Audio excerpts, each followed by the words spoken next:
Assalamualaikum warahmatullahi wabarakatuh. Sahabat Kultum di mana berada, semoga hari ini kita diberikan oleh Allah Subhanahu wa taala nikmat kesehatan, kesempatan baik jasmani ataupun rohani, sehingga kita bisa melaksanakan aktivitas kita seperti mana biasa. Dan semoga kita diberikan kelapangan rezeki.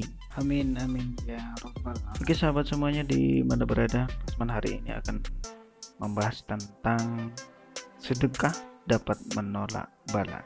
Tetapi sebelum Rasman lanjutkan, jangan lupa sahabat semuanya untuk subscribe, like, share, dan komen apabila video ini bermanfaat bagi sahabat semuanya. Ditunggu ya. Sahabat Kultum di mana berada, beberapa waktu lalu Rasman membuat video tentang corona, musibah ataupun hidayah. Nah, hari ini Rasman juga masih berkaitan dengan corona, karena virus corona ini sudah sangat menyebar dan juga memprihatinkan, sampai-sampai Indonesia juga sudah dikirim surat oleh WHO untuk mendeklarasikan darurat corona.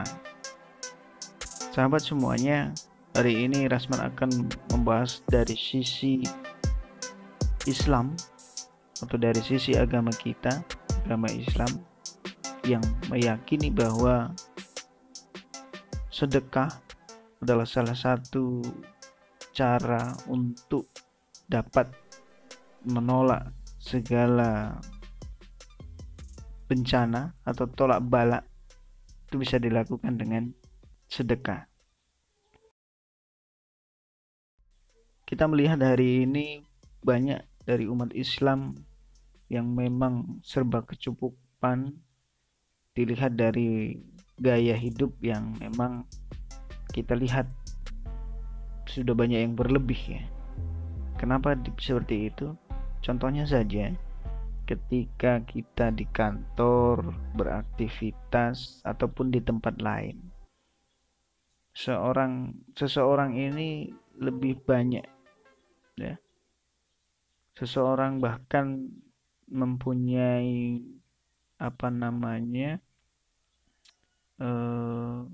media elektronik itu lebih dari satu. Contohnya saja HP. Terkadang kita melihat ada satu orang sampai 1-2 HP, bahkan sampai 3. Nah itu kan kita sudah berlebih ya.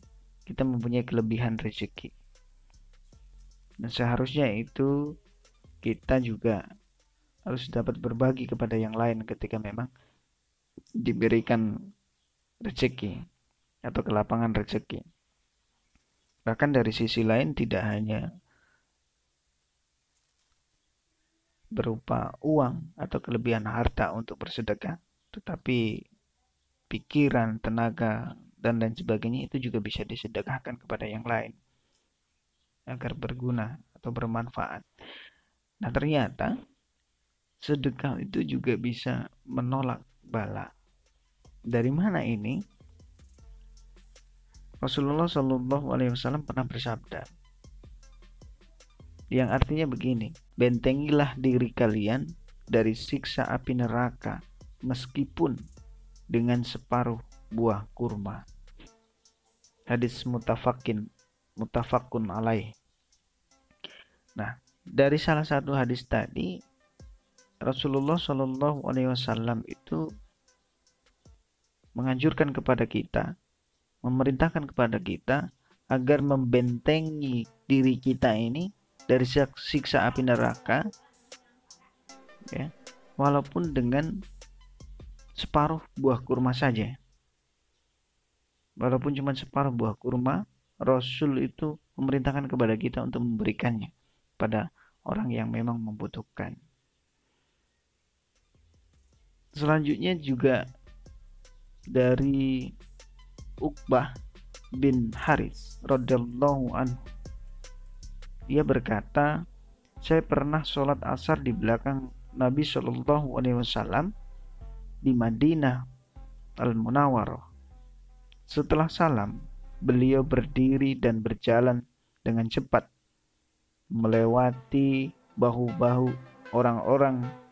Kemudian beliau masuk ke rumah salah seorang istri beliau, sehingga orang-orang terkejut melihat perilaku Nabi Shallallahu Alaihi Wasallam. Ketika Rasul Shallallahu Alaihi Wasallam keluar, beliau merasakan bahwa orang-orang merasa heran atas perilakunya. Lalu beliau bersabda, "Aku teringat sekeping emas yang tertinggal di rumahku. Aku tidak suka kalau ajalku tiba nanti emas tersebut masih ada padaku, sehingga menjadi penghalang bagiku ketika aku ditanya pada hari hisab nanti.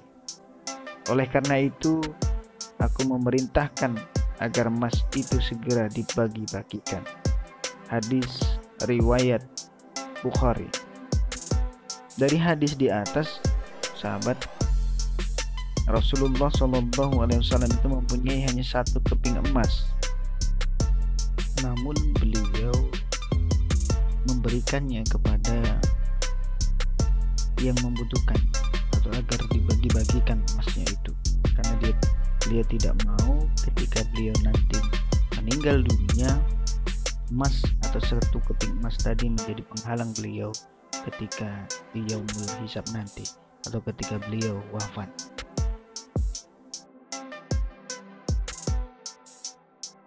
Buat semuanya di mana berada, dalam banyak hadis Rasulullah SAW juga sering mengingatkan atau mengatakan membentengi diri kita dengan bersedekah agar terhindar dari musibah. Saat ini sahabat semuanya, kita lagi dilanda musibah yang namanya corona. Maka kita mengingatkan untuk kaum muslimin wal muslimat untuk bagaimana kita bisa memperbanyak sedekah kita agar kita terhindar dari dari bencana ataupun musibah yang sedang melanda. Dalam hadis lain juga disebutkan bahwa sedekah dapat menolak 70 macam bencana, dan yang paling ringan adalah penyakit kusta. Hadis riwayat Tabran. Sekali lagi Asman mengingatkan bahwa kita semuanya bahwa perbanyaklah sedekah agar kita terhindar dari mara bahaya. Karena sedekah atau zakat, infak, sedekah adalah bagian dari kita, karena di dalam harta kita terdapat harta orang-orang yang membutuhkan. Semoga bermanfaat. Lebih dan kurang mohon maaf. Saya akhiri billahi fisabil haq. Astaghfirul khairan. Assalamualaikum warahmatullahi wabarakatuh.